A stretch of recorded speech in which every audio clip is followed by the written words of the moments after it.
Snapchat ஆப்ல பாத்தீங்கன்னா filter வந்து சரியா ஒர்க் ஆகாது. அந்த ப்ராப்ளத்தை எப்படி சால்வ் பண்றது அப்படிங்கறத டீடைலா பார்க்க போறோம். பார்க்கறதுக்கு முன்பாக சேனலை சப்ஸ்கிரைப் பண்ணிக்கோங்க. பெல் ஐகானை கிளிக் பண்ணி ஆல் அப்படின்றத செட் பண்ணிடுங்க. ஜஸ்ட் மொபைல் இருக்கக்கூடிய செட்டிங்ஸ் ஆப் வந்து ஓபன் பண்ணிடுங்க. ஓபன் பண்ணிட்டு அதுல ஆப்ஸ் அப்படின்ற மாதிரி சர்ச் பண்ணிடுங்க. சர்ச் பண்ணதுமே அந்த ஆப்ஷன் வந்துடும். அதை கிளிக் பண்ணதுமே உங்க போன்ல இருக்கக்கூடிய எல்லாமே லிஸ்ட் அவுட் ஆகும். அதுல வந்து ஸ்னாப்சாட் ஆப் வந்து செலக்ட் பண்ணிடுங்க. செலக்ட் பண்ணதுமே அதுல ஸ்டோரேஜ் ஆப்ஷன் வந்து கொடுத்துருப்பாங்க. அதை கிளிக் பண்ணதுமே clear cache and clear data அப்படின்னு சொல்லிட்டு ரெண்டு ஆப்ஷன் இருக்கும். இதுல வந்து கிளியர் கேட்ச் மட்டும் வந்து கொடுங்க. கிளியர் டேட்டா கொடுக்க வேண்டாம். கிளியர் கேட்ச் மட்டும் வந்து கொடுங்க. கிளியர் கேட்ச் கொடுத்துட்டு ஜஸ்ட் பிளே ஸ்டோர்ல போயிட்டு ஸ்னாப்சாட் ஆப்புக்கு எதுவும் அப்டேட் கேட்டிருக்கான்னு செக் பண்ணுங்க. அப்படி அப்டேட் கேட்டுருந்துச்சுன்னா ஃபர்ஸ்ட் அப்டேட் பண்ணிடுங்க. அப்டேட் பண்ணிட்டு உங்களோட மொபைல் போனை ஒன் டைம் வந்து ரீஸ்டார்ட் பண்ணிட்டு அதுக்கப்புறம் ஓபன் பண்ணி ஸ்னாப்சாட்ல போயிட்டு ஃபில்டர் செக் பண்ணி பாருங்க.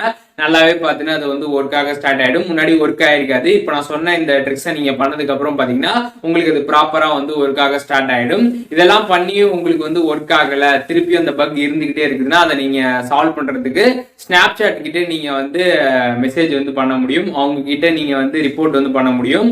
அது எப்படின்றத பார்க்கலாம். ஜஸ்ட் ஸ்னாப்சாட் ஓபன் பண்ணிடுங்க. ஓபன் பண்ணிட்டு செட்டிங் ஐகான் பாத்தீங்கன்னா வந்து கொடுத்துருப்பாங்க. அந்த செட்டிங் ஐகானை வந்து கிளிக் பண்ணிடுங்க. கிளிக் பண்ணிட்டு கீழே ஸ்க்ரால் பண்ணீங்கன்னா அதுல வந்து ஐ ஸ்பாட்டட் ஏ பக் அப்படின்ற ஒரு ஆப்ஷன் பாத்தீங்கன்னா வந்து கொடுத்துருப்பாங்க. ஸோ அதை கிளிக் பண்ணிடுங்க. கிளிக் பண்ணிட்டு அங்க என்ன டைப் பண்ணணும் அப்படின்றத நான் ஸ்கிரீன்ல வந்து கொடுத்துருக்கேன். அதை வந்து பார்த்து டைப் பண்ணிருங்க. அதுக்கப்புறம் ஃபில்டரை வந்து ஒரு ஸ்கிரீன்ஷாட் எடுத்து வந்து வச்சுக்கோங்க. அந்த ஃபில்டர் பேஜை அதை வந்து அந்த ஸ்கிரீன்ஷாட்டை கீழே வந்து அட்டாச் பண்ணிடுங்க போட்டோல. அதுக்கப்புறம் கீழே சூஸ் டாபிக் அப்படின்ற ஒரு ஆப்ஷன் வந்து கொடுத்துருப்பாங்க. ஸோ அந்த ஆப்ஷனை நீங்க வந்து கிளிக் பண்ணி அதுல வந்து ஃபில்டர் அப்படின்ற அந்த ஆப்ஷனை வந்து செலக்ட் பண்ணிக்கோங்க. ஸோ ஃபர்ஸ்ட் ஆஃப் ஆல் நீங்க வந்து ஸ்னாப்சாட் ஓபன் பண்ணிட்டு செட்டிங்ஸ் போனதுமே பாத்தீங்கன்னா ஐ ஸ்பாட்டட் ஏ பக் அப்படின்ற ஆப்ஷன் இருக்கும். அதை நீங்க கிளிக் பண்ணதுமே பாத்தீங்கன்னா உங்களுக்கு இந்த ஆப்ஷன் வந்து ஷோ ஆகும். இதுல வந்து கேமராவை செலக்ட் பண்ணிக்கோங்க. செலக்ட் பண்ணிட்டு அதுக்கப்புறம் இப்போ நான் சொன்ன இந்த ஸ்டெப்ஸை நீங்க வந்து கரெக்டா ஃபாலோ பண்ணி ஸ்னாப்சாட்டுக்கு பாத்தீங்கன்னா நீங்க வந்து ரிப்போர்ட் வந்து சப்மிட் பண்ணிடுங்க. இப்படி நீங்க சப்மிட் பண்றது மூலியமாக ஸ்னாப்சாட் சீக்கிரமாவே பாத்தீங்கன்னா உங்களோட அக்கௌண்ட்ல இருக்கக்கூடிய இந்த ஃபில்டர் ப்ராப்ளத்தை சீக்கிரமாவே வந்து சால்வ் பண்ணி வந்து கொடுத்துருவாங்க.